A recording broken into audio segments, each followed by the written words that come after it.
This LoreHound.com video is brought to you by... Number 1, read the line. You will behold the glory of my sacred wood. That's not him. Okay. Number 2, read the line. You will behold the glory of my sacred wood. Absolutely not. Okay.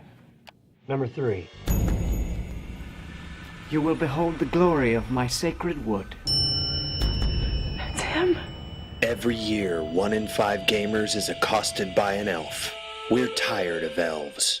What's up, Lorehounds? It's Koopa back at the Sony Online Entertainment. We're here with Chris from the Seattle branch. He's the studio head. He's showing off the agency, which I will admit I've heard of, but I don't know a whole lot about it. I saw that it's a first-person shooter, but it's still, I mean, it's from SOE, so it's got to be an MMO in some fashion. There's always, always some MMO in it, right? The agency is a fast-action, persistent universe first-person shooter, and what that really means is we have a really high-fidelity first-person shooter with deep RPG hooks wrapped in an MMO. So you get all those cool MMO things you'd expect out of an MMO, but a really action-packed, fun, action first-person shooter experience as well. And the key tenet for the game is live the life of an elite agent. So you're a spy in this MMO world, and so it's a really cool aspect of the game. So I mean, the general, like, you'd sign on and you play a mission against someone. What kind of missions would you do? Well, sure, you'd basically create your agent, which you'd live with, for the rest of the game at that point. You'd move on to actually being recruited by one group or the other, and there's two groups, so two factions, which are Unite and Paragon. Unite is the shaken, not stirred, Bond, tux-wearing group, and the Paragon group are sort of your Jesse the Body Ventura chain gun-wielding mercenaries, guns for hire. So you actually pick this later in the game? The player chooses through a quest line or something of that nature? Right out of the gate, you really kind of give yourself a character in that respect, whether you're going to be a gun-toting mercenary or elite super spy. And both of them run similar missions, but they have different sort of characters behind them, and so that's a really cool aspect of the game. But yeah, you pick your character, you go out and get intel, you gather intel, you gain access to missions. We're showing today is PvP, which is a whole separate part of the game where you can just do PvP anytime. That's what we call it. And you and your friends can just jump in anytime, play a few minutes of PvP. There's also a world domination mode, which is you build your agent and then you build your agency like a guild. And you actually group with your friends and actually try to take on the best in the world in terms of PvP. So that's a separate part of the game as well. So on the PvE side, you say they're missions. It's basically kind of quest-driven to get XP and stuff like that. You go through a world and do different objectives. Yeah, so it'll be a story-driven, what you might expect from a story-based MMO. So a PvE experience like that, would that be a group thing, or can you do that solo? You could solo it. It's AI based, but we really encourage team play as well. So you could actually get the best group of guys together and actually do it as a cooperative experience as well.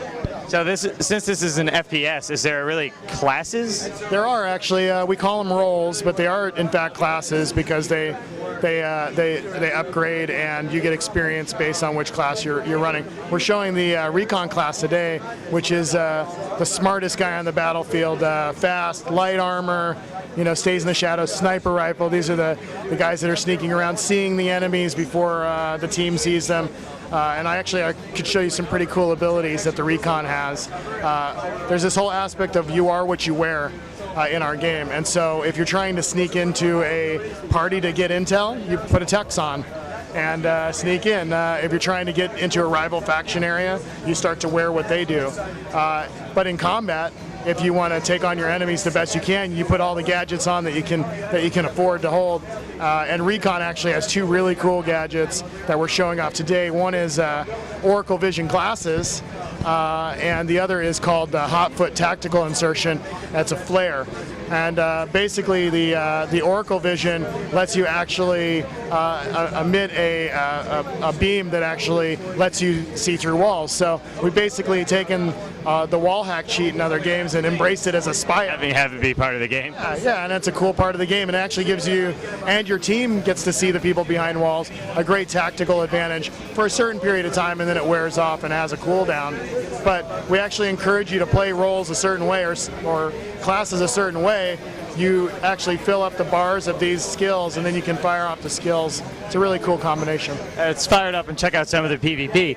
But one of the things I was going to say is, so, you know, there's the whole like gear versus skill argument where people would rather just, you know, the thing be determined by a player's skill. It sounds like this has a complete mix where your gear only would matter if you're going to be in a shooting scenario, because you're saying you need to sneak into a party or something. You're not going to have your chainmail on because you're trying to get in a party. So that gets rid of that whole thing. It just changes the dynamic completely where you just put on a suit.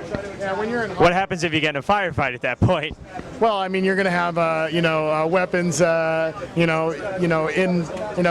hidden areas and things like that, and you'll still be weaponized in those situations. But there's times to shoot and there's times to not in our game, and that actually gives it a nice, cool differentiation factor in that you're not just always shooting. You can actually do other things besides shoot, and some of the classes actually encourage you to not necessarily shoot all the time, but actually support the other roles. I'll actually show you that cool ability I was telling you about. Just a second, I just got killed. So I can actually set off this ability. I'm going to set it off. Oh, I didn't actually. I ran out of juice. Oh no. Let's see if I can. And they're not being nice right now. Do the items you have stats? They do. Everything you have actually upgrades. So your ability in using certain gun types, your character gets XP, and the gadgets themselves can improve, and actually drops can actually improve those too. So you can sort of add and layer gadgets on top of each other. Does my tux give me plus charisma? Plus to good looks and plus to charisma. No, I think most of those are most of those situations, you're using them to gain access to areas you're not supposed to gain access to. I'm going to go ahead and fire off the Oracle Vision. You can actually see our partners next to us actually shot us right in the head right as we fired it off. Seems like he got payback though. He's dead too. There's going to be some payback here, so. Developer hacks coming in. That's right, here we go. I know my directions. You're right. And then after that, you're going to take a quick left around here. Oh. Payback. Okay, so we're going to go shoot that wall hack off again. Actually, you can start to see the enemies through the walls there. There's one. Everybody gets to use that. Everybody gets to see, right? So, gives us a great advantage. I'm going to change weapons here. Get some close combat. So is this one, what's the objective in this mission? Well, this is an assault map, and this is PvP, so we're playing basically with a group of, guys on one side and guys on the other. We're actually on the offense right now, and the rest of the guys are coming in trying to defend the spot. And so we're really just trying to basically own this point, wind the timer. Pretty traditional assault map. How many different PvP modes are you guys looking to have? We're going to have quite a few. We haven't decided how many, but as many as are fun ultimately in the end. I would probably say anywhere from 5 to 7 modes. But you're going to have a ton of different maps to play into, which is also a big part. Each mode is going to have a whole bunch of different maps. Yeah, and we'll have different player level maps as well, 8, 16, 32, that kind of thing. What's the cap? The cap for PvP is probably 32, maybe 64, but... What about level cap?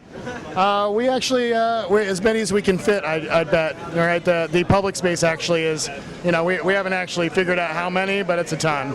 It's a ton of people. As much. I'm sorry, I meant like character level, because they XP, right? So. We haven't decided what the number is, but expect it to be a traditional, probably 60-ish level cap. Somewhere in there.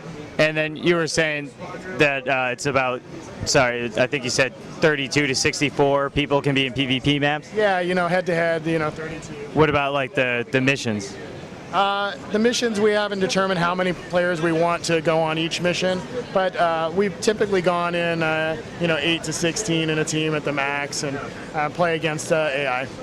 Any rewards for maybe being, having less than the maximum kind of set up, like a hard mode? Good question. We've talked about cool elements of that. We've also talked about cool perks and rewards from actually being sort of the world domination agency in PvP as well. So, really trying to reward players for playing whatever they're playing, and it goes to our big, fun now, no waiting, aspect of our game, where you can just jump in for a couple minutes, play some PvP, get some XP, or go on, and spend a little bit more time, group up with friends, get some intel, go on a PvE mission, spend a lot more time in the game. So.